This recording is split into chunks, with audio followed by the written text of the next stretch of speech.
आज की वीडियो में हम ग्रीवियस हर्ट के बारे में बात करेंगे। सेक्शन 325 आईपीसी इस बारे में बड़ी इम्पोर्टेंट है और कोर्ट्स में 325 पर एक डिस्टिंक्ट ऑफेंस बनता है, एक अलग अपराध आता है। हालांकि इसमें ये जो चैप्टर है ऑफेंसेस अगेंस्ट ह्यूमन बॉडी, ये आईपीसी में एक अलग चैप्टर है जो बड़ा इम्पॉर्टेंट है और इसमें सेक्शन 319 से लेकर 338 आईपीसी तक इसमें हर्ट के बारे में, चोट के बारे में बताया गया है। लेकिन हम जैसे कि आपको आईपीसी पढ़ाते समय एक फ़्लो में सेक्शन 319 से लेकर और 338 338 तक एक फ़्लो में पढ़ा दिया जाता है, आज हम उस फ्लो में बात नहीं करेंगे। हम एक डिस्टिंक्ट ऑफेंस, ये जो पूरा चैप्टर है 319 से लेकर 338 में, उसमें 325 आईपीसी पर एक अलग ऑफेंस बनता है और जो हमारे युवा अधिवक्ता साथी हैं वो इसकी महत्ता जानते हैं कि 325 में 7 ईयर्स तक की सज़ा है। तो आप समझ सकते हैं कि ये कितना इम्पॉर्टेंट ऑफेंस है जिसके बारे में हमें जानना चाहिए। क्योंकि जब कोई भी क्लाइंट आपके समक्ष आता है तो वो आपसे बचाव के प्रश्न पूछता है कि किस तरह से वो उस ऑफेंस से बचेगा। तो कई सारे प्रश्न इस ऑफेंस के बारे में उठते हैं कि क्या परिस्थिति होती है, क्या वो सरकमटेंसेस होती हैं जब 325 का ऑफेंस बनता है। ऐसा क्या कोई व्यक्ति करता है जब उस पर धारा 325 लग जाती है। 325 का जो ऑफेंस है उसमें इंजरी रिपोर्ट कैसे बनती है, उसमें क्या क्या इंजरियां आनी चाहिए, किस टाइप के वेपन से वो हर्ट जो है आनी चाहिए। हम कई बार शब्द यूज़ लेते हैं इंजरी, कई बार शब्द यूज़ लेते हैं हर्ट, तो दोनों में क्या डिफरेंस है, फिर इसमें पनिशमेंट कितना होगा। और सेक्शन 325 में अगर कोई व्यक्ति को अक्यूज्ड बना लिया जाता है, अभियुक्त बना लिया जाता है, तो इसमें बेल के क्या प्रोविज़न होंगे, बेल की क्या स्थिति होगी। और जब इसकी ट्रायल होती है तो रेडियोलॉजिस्ट और डॉक्टर का एग्जामिनेशन ज़रूरी है या नहीं है, उनकी क्या परिस्थिति है, क्या 325 में प्रोबेशन दिया जा सकता है, नहीं दिया जा सकता है। सेक्शन 325 के ऑफेंस में प्रोसिक्यूशन को क्या साबित करना होता है, अक्यूज्ड को इसमें क्या डिफेंस उपलब्ध है, किस परिस्थिति में कोई मुलजिम धारा 325 के अपराध से बरी हो जाएगा। ये सारे कई महत्वपूर्ण सवाल इस धारा के बारे में उठते हैं। लेकिन हमारा जो आज का ये टॉपिक है, ये सब, इसमें हम सेक्शन 325 को समझना हमारी प्राथमिकता रहेगी। आप एक स्टूडेंट के लिहाज से, एक कानून के छात्र के हिसाब से इस सेक्शन 325 को समझेंगे। क्योंकि जब हम सेक्शन को समझते हैं तो बहुत सारी बातें हमारी क्लियर हो जाती हैं। तो सेक्शन 325 को समझना हमारे लिए बड़ा इम्पोर्टेंट है। और इसके बाद कुछ प्रश्न जो हमने ऊपर उठाए हैं, उनमें से कुछ प्रश्नों का हम सॉल्यूशन देखने की कोशिश करेंगे। तो सबसे पहले हम सेक्शन 325 को पढ़ते हैं। सेक्शन 325 में पहला शब्द है whoever accept in the case provided for by section 335।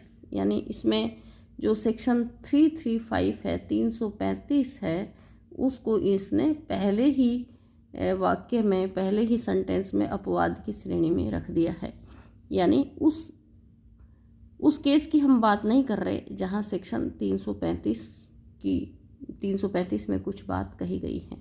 335 में क्या बात कही गई है इसको हम आगे पढ़ेंगे, इसलिए मैंने इसको अंडरलाइन कर दिया है कि एक बार आप इसको भूल जाइए, है ना। हम 335 में पढ़ लेंगे कि 335 में क्या लिखा है। यहाँ whoever को समझते हैं। whoever का मतलब है कोई भी व्यक्ति जो अपराध को करने वाला है। whoever voluntarily causes grievous hurt।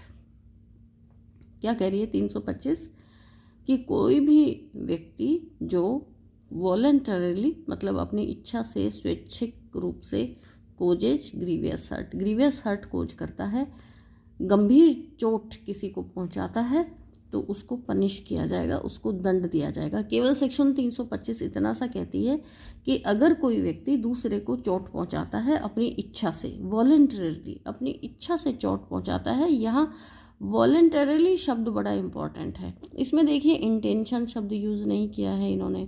तो 325 का ऑफेंस करने के लिए हमें इंटेंशन की ज़रूरत नहीं है। नॉलेज भी नहीं शब्द यूज़ किया है इसमें, नॉलेज भी यूज़ नहीं है, इन्होंने शब्द यूज़ किया है वॉलंटरली। अब वॉलंटरली का हम क्या मतलब निकालेंगे, ये फैक्ट्स एंड सर्कमस्टेंसेस पर डिपेंड करेगा। तो आपको ये याद कर लेना है, who ever voluntarily causes grievous hurt shall be punished, उसको पनिश किया जाएगा। अब यहाँ ग्रीवियस हर्ट से हमारा क्या मतलब है, तो इसके लिए हम सेक्शन 320 पढ़ेंगे और 322 पढ़ेंगे। वॉलंटरीली के लिए भी हम सेक्शन 322 में देंगे, यहाँ 322 में वॉलंटरीली शब्द यूज किया है। लेकिन यहाँ 325 केवल पनिशमेंट के बारे में बात करती है कि जो कोई भी 3 शब्द, देखिए 3 ही शब्द हैं इसमें, पहला हु एवर, दूसरा वॉलंटरली और तीसरा grievous hurt. Whoever voluntarily causes grievous hurt shall be punished. कितना पनिशमेंट होगा, 7 years एंड फाइन, 7 साल की सज़ा होगी। एंड शब्द यूज किया है, इसको ध्यान से देख लीजिए, यहाँ और शब्द नहीं है, और यूज नहीं किया है, एंड शब्द यूज किया है। इसका मतलब ये है कि इम्प्रिजनमेंट के साथ साथ, इम्प्रिजनमेंट यानी जेल भेजने के साथ साथ आपको जुर्माना भी लगाना पड़ेगा। इट इज़ मैंडेटरी, फाइन लगाना पड़ेगा। अगर आप फाइन नहीं लगाते हैं तो वो जजमेंट गलत हो जाएगा।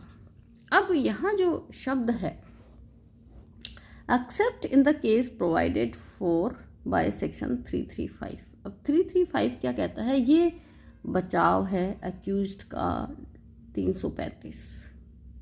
हम नॉर्मली 335 को 325 के साथ पढ़ना भूल जाते हैं, लेकिन ये बड़ा इम्पॉर्टेंट है, क्योंकि जो डिफेंस का लॉयर बनेगा, जो अक्यूज्ड व्यक्ति का लॉयर बनेगा, उसको 335 बहुत आनी ज़रूरी है 325 के साथ, तभी वो उसको बचा पाएगा। 335 क्या कहती है, 335 क्या कह रही है, whoever voluntarily causes grievous hurt on sudden and grave provocation. ये इंपॉर्टेंट है इसमें, sudden and grave provocation, not intending not knowledge. Intention के साथ नहीं हुआ है, नॉलेज के साथ नहीं हुआ है, ये दोनों चीज़ें तो ज़रूरी नहीं है। Whoever voluntarily causes grievous hurt, voluntarily तो ग्रीवियस हर्ट कॉज की है, बट किस तरह की है, सडन एंड ग्रेव प्रोवोकेशन, एकदम अचानक से उसको प्रोवोक कर दिया गया, उसको इंस्टिगेट कर दिया गया कि वो ऐसा करे। जैसे एक ए व्यक्ति है, अब दूसरा व्यक्ति इसके सामने है बी ने इसको गालियाँ दी, गाली दी और इसको एक थप्पड़ भी मार दिया। एक थप्पड़ मार दिया किसने, बी ने ए को। अब ए क्या करता है, एकदम से इसको ये प्रोवोक हो जाता है, एकदम से गुस्सा आ जाता है, प्रोवोक हो जाता है, और अब ये इसके मारता है और इस मारपीट में इसकी पैर तोड़ देता है इसका। यहाँ ये ग्रीवियस हर्ट हो गया। अब अगर ग्रीवियस हर्ट में, अगर सडन एंड ग्रेव प्रोवोकेशन में, गुस्से में अगर कोई घटना कर दी गई है, जैसा कि 335 कहता है, 335 कहता है, तो पनिशमेंट कितना होगा, 4 year और 2000 फाइन और बोथ। अब देखिए आप किस तरह अपने अक्यूज्ड को बचा ले जाते हैं। प्रोसिक्यूशन, 2 पक्ष होते हैं जब भी कोई अपराध होता है, तो एक प्रोसिक्यूशन होता है, प्रोसिक्यूशन ये विक्टिम का पक्ष लड़ता है, यानी जिसके साथ घटना हुई, विक्टिम की तरफ से कौन लड़ता है केस, प्रोसिक्यूशन। प्रोसिक्यूशन किसका डिपार्टमेंट होता है, सरकार का, यानी सरकार जो है ये विक्टिम के केस लड़ती है, और उन्होंने एक डिपार्टमेंट बनाया हुआ है जिसको प्रोसिक्यूशन बोलते हैं। तो एक एडवोकेट तो प्रोसिक्यूशन का हो गया, और दूसरा हो गया अक्यूज्ड का। अब जो अक्यूज्ड के लॉयर बनते हैं, कोई भी अक्यूज है वो अपना लॉयर इंगेज करता है। क्यों इंगेज करता है अपना लॉयर? कि वो उसको बचाएगा, गलती होने के बावजूद बचाएगा। और यहाँ लॉयर ये डिफेंस ढूंढ कर लाता है कि भाई उसने सडन एंड ग्रेव प्रोवोकेशन में काम किया था। अब आप ये देखिए कितनी, अगर हम उसको 7 साल की सज़ा है 325 में 7 साल की सज़ा है, और हम उसको बचाकर अगर 4 साल पर भी ले आते हैं, डिफेंस को लॉयर अगर 4 साल पर भी सज़ा ले आता है, तो आप देखिए कि उसने उस अक्यूज्ड के 3 साल बचा दिए। और इधर तो और ही महान काम है, यहाँ तो केवल 2000 रुपये जुर्माने में ही आप छूट रहे हो। यानी अगर कोर्ट में आप साबित कर देते हो कि आपने जो ग्रीवियस हर्ट कॉज की है वो सडन एंड ग्रेव प्रोवोकेशन में कारित हो गई, वो प्रोवोकेशन की वजह से कारित हो गई, तो कोर्ट आपको 2000 रुपये जुर्माने से भी छोड़ सकती है, क्योंकि यहाँ शब्द है और। ऐसी भी परिस्थिति बन सकती है कि कोर्ट आपको कितना कम, वैसे मेरा तो ये मानना है कि ये तो बहुत ही कम जुर्माना है, बट है फैक्ट यही है कि 2000 ही रुपये जुर्माना है। तो 325 से आप उसको बचाकर 2000 रुपये जुर्माने पर ले आए, तो डिफेंस लॉयर जो है कितना सक्सेसफुल लॉयर हो गया। तो इसलिए हमको सेक्शन 325 325 के साथ हमको 335 को भी पढ़ना चाहिए, क्योंकि वो डिफेंस एडवोकेट का तो मेन 35 ही है। अब हम देखते हैं कि नेचर ऑफ ऑफेंस क्या है। सेक्शन 325 में कॉग्निजेबल ऑफेंस है। Cognizable, police can arrest without warrant, लेकिन विदाउट वारंट अरेस्ट करके कोई ज़्यादा, और इसकी एफआईआर भी कॉग्निजेबल ऑफेंस है तो एफआईआर थाने में लिखी जाएगी, है ना। थाने जा सकता है कोई भी व्यक्ति और वहाँ अपनी एफआईआर करा सकता है। पुलिस उसको विदाउट वारंट भी गिरफ्तार कर सकती है, लेकिन ज़्यादा उसका गिरफ्तार करना कोई काम का नहीं है, क्योंकि ऑफेंस बेलेबल है। ऑफेंस बेलेबल है, ये बड़ा इम्पॉर्टेंट है। 325 का ऑफेंस बेलेबल है, यानी पुलिस उसको बेल देना मैंडेटरी है पुलिस के लिए। अब कई बार मैं ये देखती हूँ कि अगर देखिए कितनी बुरी तरह मारपीट होती है। एक केस के बारे में बताती हूँ। एक आदमी आता है कोर्ट के अंदर, ये एक आदमी है और इसकी दोनों टांगें, ये टांग इसकी ब्रेक कर दी गई है और ये टांग ब्रेक कर दी गई है। वो कम से कम 10-15 दिन हॉस्पिटल में रहता है, ठीक है, हॉस्पिटल में रह रहा है, परेशान हो रहा है, उसके सारे घर वाले हॉस्पिटल में लगे हुए हैं। और इधर पुलिस क्या करती है, धारा 325 लगाई है पुलिस ने। पुलिस की कोई गलती नहीं है, पुलिस ने अक्यूज्ड को अरेस्ट करके और बेल पर छोड़ दिया है, क्योंकि ये ऑफेंस ही बेलेबल है। अब जो है ये जो आदमी है और इसके घर वाले ये परेशान हैं। ये क्या कह रहे हैं, पुलिस ने तो कोई दिगर स्वार्थ होगा पुलिस का, और इसलिए पुलिस ने अक्यूज को छोड़ दिया है। लेकिन आप ये देखिए कि ये सेक्शन तो बेलेबल है, इसमें पुलिस की कोई गलती नहीं है। बेलेबल ऑफेंस में पुलिस को बेल देना मैंडेटरी है, अक्यूज को छोड़ना पड़ेगा। ट्रायल कौन कर सकता है, मजिस्ट्रेट फर्स्ट क्लास इसकी ट्रायल कर सकता है और वारंट ट्रायल केस है।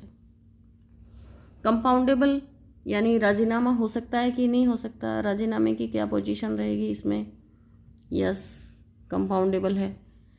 सेक्शन 320 सीआरपीसी में लिखा हुआ है कि ये राजीनामा इसमें किया जा सकता है, लेकिन कौन कर सकता है, who can, the person to whom the hurt is caused, जिसको चोट लगी है, जिसको हर्ट हुई है, जिसको हर्ट हुआ है, वो पर्सन राजीनामा कर सकता है। बचाव क्या है इसका, सेक्शन 335 इसका बचाव है।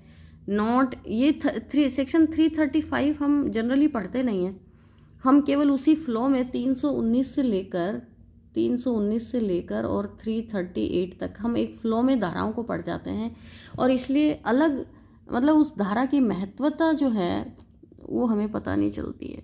तो यहाँ देखिए सेक्शन 335 एक कोई इंडिपेंडेंट ऑफेंस की बात नहीं करती है, ये केवल डिफेंस सेक्शन है जो सेक्शन 325 का बचाव करती है।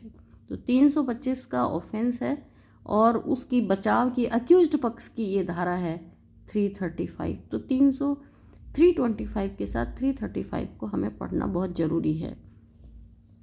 अब ग्रीवियस हर्ट कब बनेगी?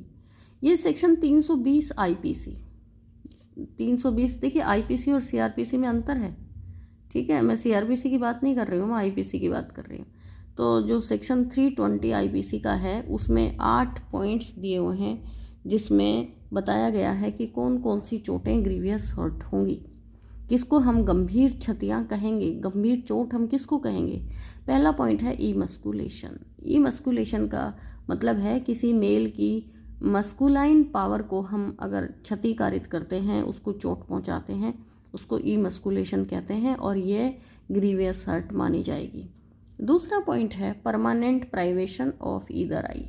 किसी भी आँख की अगर सीइंग कैपेसिटी खत्म होती है, उसकी permanent privation of either I, privation of either I यानी उसकी सीइंग कैपेसिटी, अगर हम आँख की देखने की क्षमता को ख़त्म करते हैं, कोई सी भी एक आँख हो सकती है, आई 1 हो सकती है या दोनों हो सकती हैं, तो वो ग्रीवियस हर्ट मानी जाएगी। इसी तरह ईयर का आ गया। तीसरी जो हमारी चोट है वो ईयर के बारे में है कि तो चौथा हमारा पॉइंट है प्राइवेशन ऑफ मेंबर और जॉइंट, यानी कोई भी जो हमारा हड्डियों का जोड़ है उसमें कोई चोट पहुंचा देता है तो ये ग्रीवियस हर्ट होगा। पांचवा है डिस्ट्रक्शन और permanent impairing of the power of any member और जॉइंट। जो ये जोड़ वगैरह हैं तो इनकी परमानेंट कोई पावर अगर ख़त्म कर देता है तो भी ये 5वां नंबर का पॉइंट इसमें ग्रीवियस हर्ट माना जाएगा। फिर है परमानेंट। अब इसमें जो शब्द हैं वो परमानेंट हैं। देखिए परमानेंट जो शब्द हैं वो बड़े इंपॉर्टेंट है, क्योंकि टेम्परेरी हर्ट नहीं है। अगर टेम्परेरी हैं तो वो कुछ समय बाद सही हो जाएंगी, तो इसमें कोई दिक्कत नहीं आएगी। जैसे एमएसटी का अगर कोई क्लेम आता है तो उसमें भी पीडी बनती है। पीडी का मतलब परमानेंट डिसेबलमेंट, परमानेंट डिसेबलमेंट, तो उसमें भी परमानेंट जो हर्ट है उसी को देखा जाता है ना। तो यहाँ भी हम परमानेंट टाइप की क्षतियों को ही देखेंगे। या तो परमानेंट इम्पेयरिंग हो जाती है पावर ऑफ एनी मेंबर और जॉइंट की, हम पावर को ख़त्म कर देते हैं, या फिर उसकी प्राइवेशन को ख़त्म कर देते हैं। तो परमानेंट डिसफिगरेशन हो जाता है ऑफ हेड और फेस। कैसे ख़त्म हो सकता है? जैसे कोई व्यक्ति एसिड अटैक करते फेस पर, या जैसे कटिंग ऑफ ईयर हो गया, उसके नोज काट दिया। जैसे पुराने ज़माने में कहावत भी है कि लक्ष्मण जी ने शूर्पणखा का नाक काट दिया था, तो वो डिसफिगरेशन हो गया। तो डिसफिगरेशन में कोई ना कोई शरीर का अंग जो है वो काट दिया जाता है। लेकिन हैंड या लेग अगर काट दिया जाता है तो उसको हम बोलते हैं डिसेबलमेंट। तो फेस के मामले में हम बोलेंगे डिसफिगरेशन, या तो उसके सिर को काटा जाता है या फिर फेस में से कोई अंग काट दिया जाता है। तो छठा नंबर का जो पॉइंट है वो फेस से रिलेटेड है।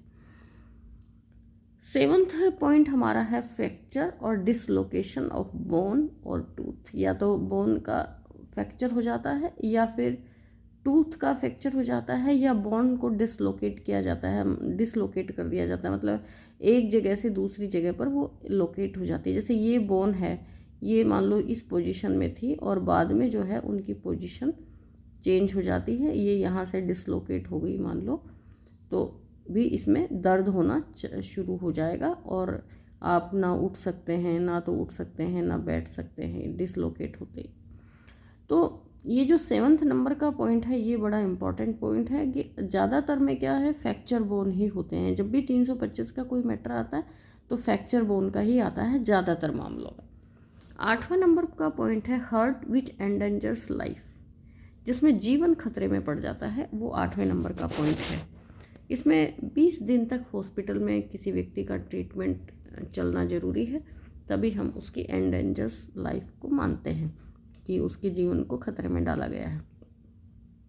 ठीक है, तो ये इस तरह 8 पॉइंट हैं। या तो जैसे उसको इतना उसके चोट पहुंचाई गई है, उसको मारा पीटा गया है कि उसकी लाइफ ही खतरे में पड़ जाती है और फिर 20 दिन तक उसको हॉस्पिटल में रखना पड़ता है, या फिर उसको उसका कोई हड्डी का फ्रैक्चर हो जाता है, या जो जोड़ की हड्डियां या होती हैं उनको कोई नुकसान पहुंचाया जाता है, या एक आँख से उसमें इस तरह क्षति पहुंचाई जाती है कि आँख की दिखने की पावर ख़त्म हो जाती है, या ईयर की सुनने की पावर ख़त्म हो जाती है। तो इस तरह की ये जो क्षतियाँ हैं, ये परमानेंट किस्म की क्षतियाँ हैं, तो ये ग्रीवियस हर्ट कहलाती हैं, गंभीर चोट कहलाती हैं। धारा 325 में इनका पनिशमेंट है। अब इसमें सेक्शन 322 भी इम्पॉर्टेंट है।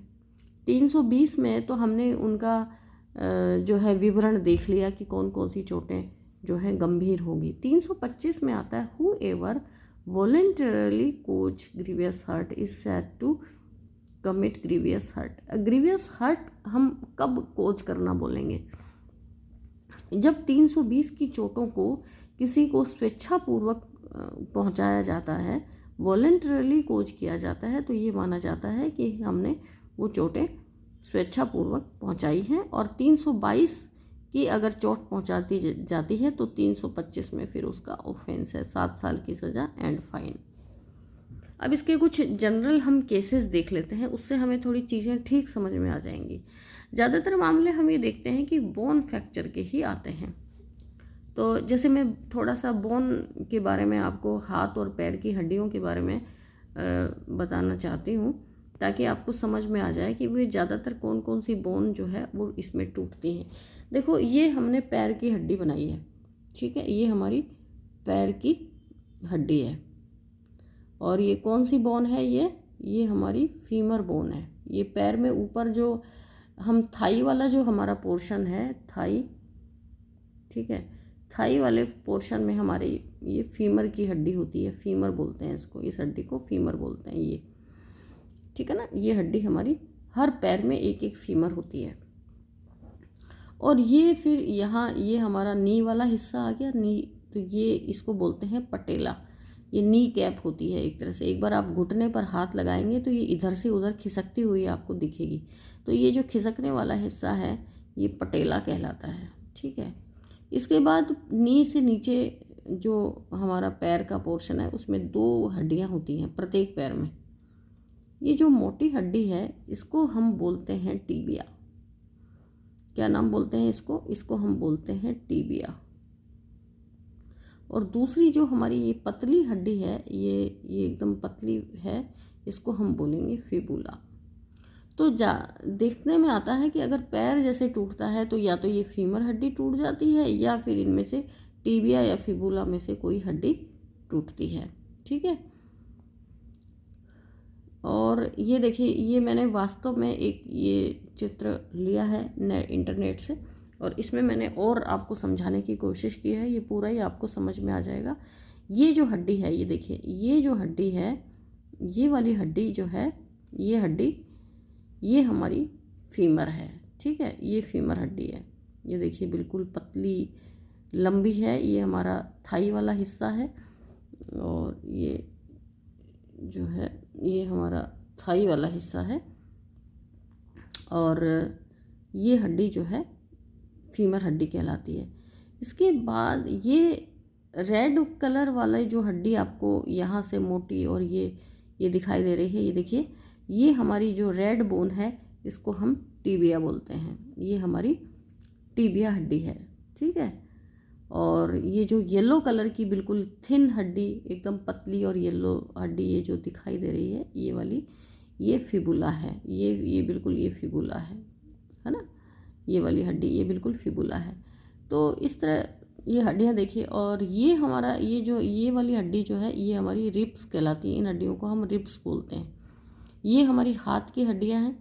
हाथ की हड्डियों में भी देखिए, ये जो कोहनी से ऊपर का हिस्सा है इसमें एक ही लंबी हड्डी है, इसको बोलते हैं हुमरस, है ना। ये हुमरस हड्डी है। और इसके बाद 2 हड्डियां हैं। ये जो बिल्कुल पतली हड्डी है, बिल्कुल ये पतली सी आपको दिखाई दे रही है, इसको बोलते हैं अल्ना हड्डी होती है। और ये जो थोड़ी मोटी हड्डी है इसको हम बोलते हैं रेडियस। तो हाथ में हमारे अल्ना और रेडियस होती हैं, और हुमरस हड्डी होती है, और पैर के अंदर टिबिया और फिबुला और फीमर हड्डी होती है ना। और ये हमारा स्कल पोर्शन है, खोपड़ी का हिस्सा है। ये हमारे टीथ हो गए। ये टीथ भी अगर कोई व्यक्ति तोड़ता है तो वो ग्रीवियस हर्ट का हिस्सा होता है। यहाँ ये पैराइटल बोन वगैरह होती हैं, ये पैराइटल रीजन कहलाता है ना। इसके खोपड़ी के भी कई हिस्से होते हैं, पैराइटल, ऑक्सीपिटल। जब हम इसके बारे में बात करेंगे तो अलग से वीडियो बनाएंगे उन पर। आज हमारा विषय केवल 325 पर था, तो इसलिए हमने कुछ हड्डियाँ दिखाई। ये हमारे बिल्कुल फुट वाली आगे की जो हड्डियाँ हैं वो इसमें दिखा रखी हैं। तो ज़्यादातर में फ्रैक्चर जो है इस तरह की हड्डियों का होता है, क्योंकि ये लंबी और जो ये पैर की हड्डियाँ हैं ये लंबी और पतली होती हैं, इसलिए जल्दी टूट जाती हैं लड़ाई झगड़े में। अब ये होता है कि ये फ्रैक्चर्स को कोर्ट में कौन प्रूव करेगा, किस तरह प्रूव होती हैं।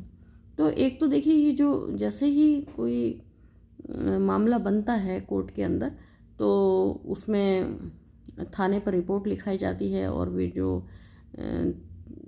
पुलिस वाले हैं वो उसको डॉक्टर के पास लेके जाते हैं। तो डॉक्टर आईआर बनाता है।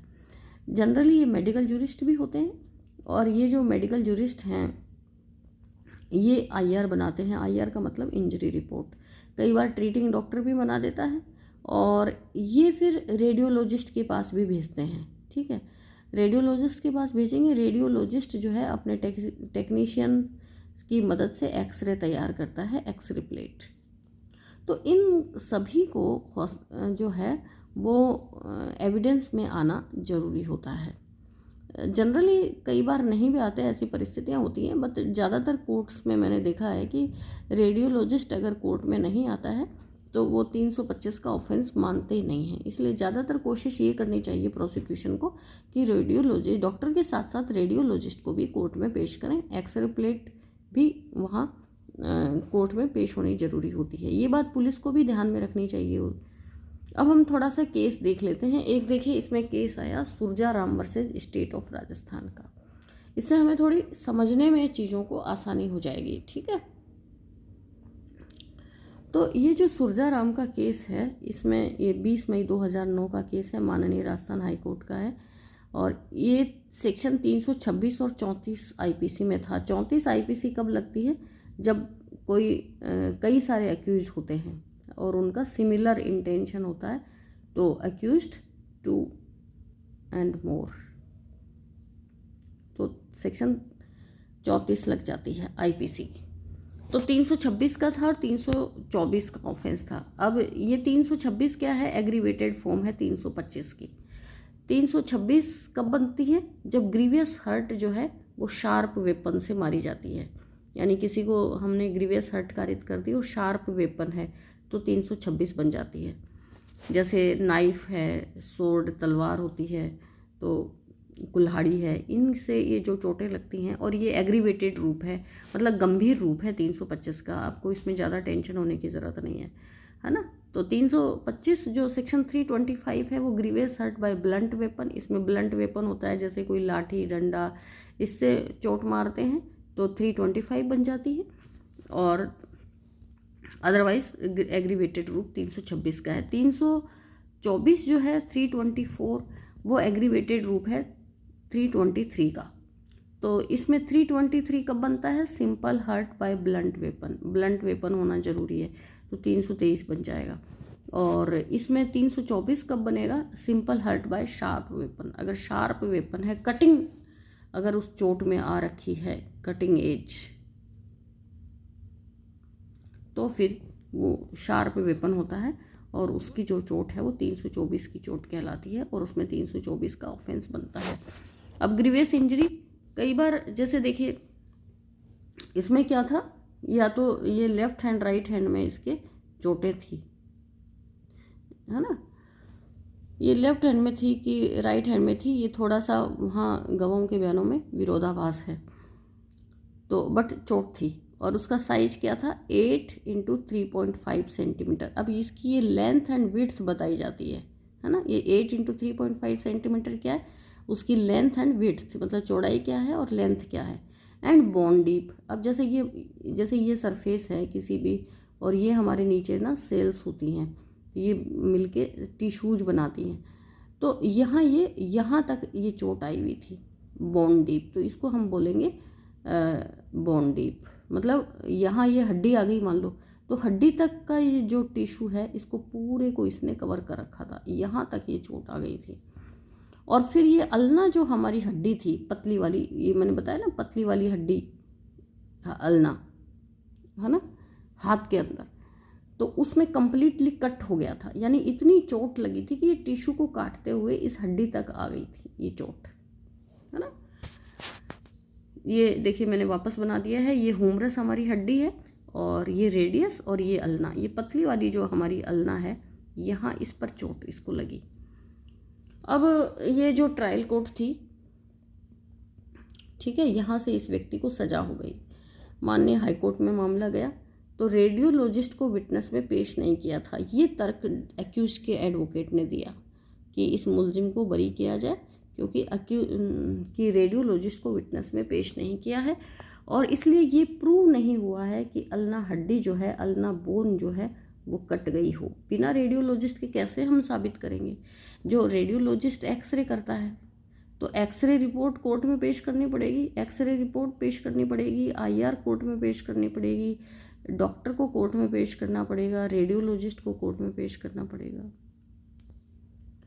तो माने हाईकोर्ट ने क्या कहा इसमें, उन्होंने देखे एक तो ये PW1 था हरीराम, इसको चोट लगी थी, तो इसने कहा, इसने disposed that this injury on his right hand caused by टीलिया। टीलिया ये एक त्रिलोक चंद का जो अक्यूज था उसका नाम टीलिया और त्रिलोक चंद था, तो कि इसने मेरे को ये राइट हैंड में ये चोट मारी थी। और दूसरे कुछ अक्यूज्ड ने भी उसको चोटें इन्फ्लिक्टेड की थी शार्प वेपन से। ये वेपन जो है इनका शार्प था, वो बर्छी और शॉर्ट थे, कुछ के हाथ में बर्छी थी और कुछ के हाथ में तलवारें थी। एक और PW2 सेवाराम, ये आई विटनेस था, इसने कहा कि हाँ इसके चोट थी। फिर मेडिकल जूरिस्ट, ये तीसरा गवाह PW3 के रूप में मेडिकल जूरिस्ट पेश हुआ। सॉरी, ये नंबरिंग अपन ये PW7 था, है ना। Deposed injury number 1 was grievous, इसने कहा कि इंजरी जो है ये ग्रीवियस थी और इसकी एक्सरे रिपोर्ट PW16 के रूप में पेश कर दी थी। ये एक्सरे रिपोर्ट भी ये बता रही थी कि ये इंजरी नंबर 1 जो है वो ग्रीवियस है। तो माननीय हाईकोर्ट ने ये कहा कि PW7 जो मेडिकल जूरिस्ट है उसकी एविडेंस से ये साबित हो गया है कि इसके ग्रीवियस हर्ट थी, कि PW7 proved that appellant was admitted in hospital. यहाँ अपीलांट कौन थे? अपीलांट वो विक्टिम थी, है ना।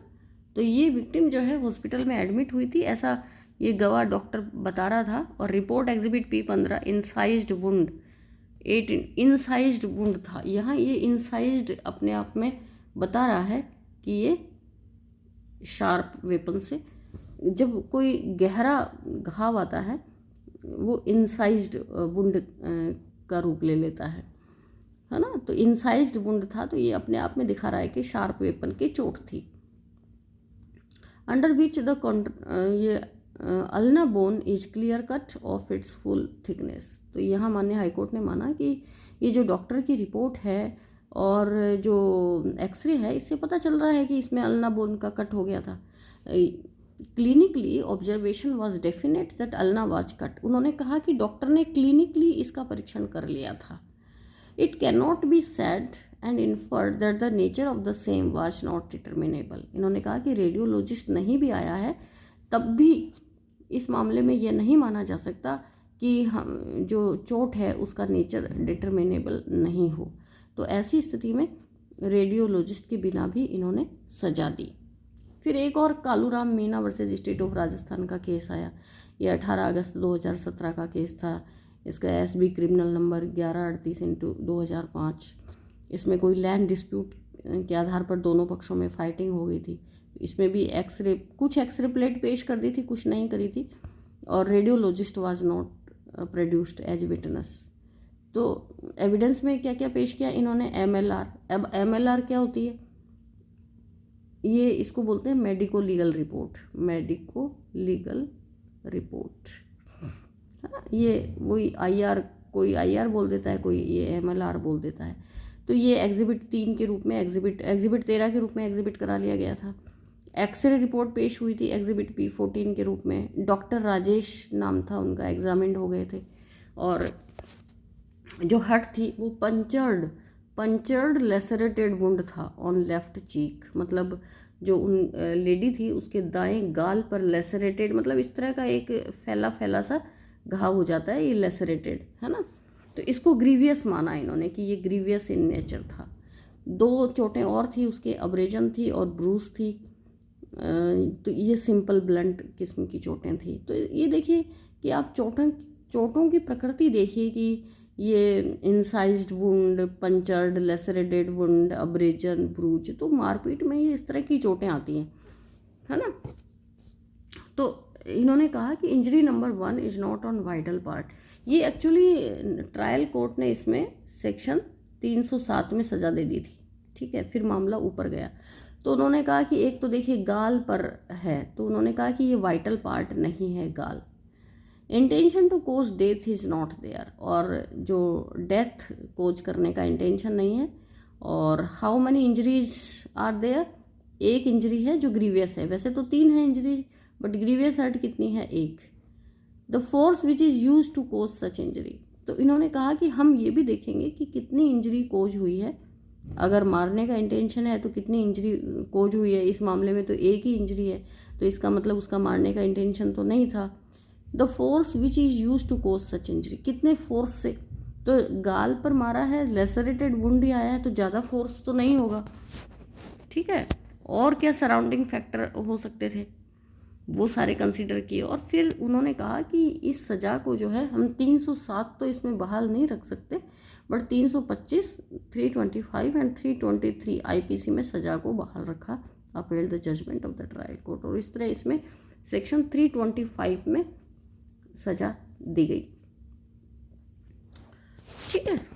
तो अब दूसरा जो हमारा व्यू है, ये माननीय केरला हाई कोर्ट के अधिकांश व्यू हैं, जिसमें इन्होंने रेडियोलॉजिस्ट की राय को प्राथमिकता दी है। ये इल्लीपलई प्रकाशम वर्सेज स्टेट ऑफ AP का केस था, 2002 का है। और इसमें 338 एंड 337 में मुकदमा दर्ज हुआ था। X-ray report was not filed, radiologist was not examined. तो इन्होंने माननीय हाई कोर्ट ने क्या कहा, prosecution failed to make out a offence under section 338, यानी रेडियोलॉजिस्ट को पेश नहीं करना, इन्होंने प्रोसिक्यूशन के केस को फैटल माना कि रेडियोलॉजिस्ट को पेश करना ज़रूरी है। और 325 के केस में भी ये सेम ही राय, ओपिनियन लिया जा सकता है कि भाई जब इन्होंने रेडियोलॉजिस्ट को 338 की जो हर्ट्स हैं उनमें अगर रेडियोलॉजिस्ट ज़रूरी है, क्योंकि इसमें भी 338 में भी ग्रीवियस हर्ट लगती है, लेकिन वो एक्सीडेंट में लग जाती है। ग्रीवियस हर्ट कब लगती है, एक्सीडेंट मामलों में। और ये 325 कब लगती है, मारपीट के मामलों में, है ना। इसमें ग्रीवियस हर्ट होती है बट ये मारपीट के मामलों में होती है। इसी तरह P Johnson versus state of Kerala, ये 98 का केस है, इसमें सेक्शन 325 का ही मामला था। अक्यूज्ड कोज, ये बताया गया it was alleged the accused caused grievous hurt to the victim, है ना। ये प्रोसिक्यूशन का केस था कि भाई इसको ग्रीवियस हर्ट मारी गई है। Doctor who took X-ray was not examine, अब डॉक्टर का ही विटनेस के रूप में डॉक्टर को ही पेश नहीं किया, उसकी एविडेंस नहीं करवाई। अब आप ये देखिए, सीरियसनेस देखिए केसेज की। हमें यूँ लगता है कि कोर्टों में आखिर कोर्टें इन एक्यूज को बरी क्यों कर देती हैं, एक्विटल क्यों हो जाता है। तो अब प्रोसिक्यूशन और पुलिस करती क्या है आखिर कोर्ट में, कोर्ट का काम क्या है, ये इधर प्रोसिक्यूशन है, ठीक है, इधर प्रोसिक्यूशन है, इधर एक्यूज्ड है।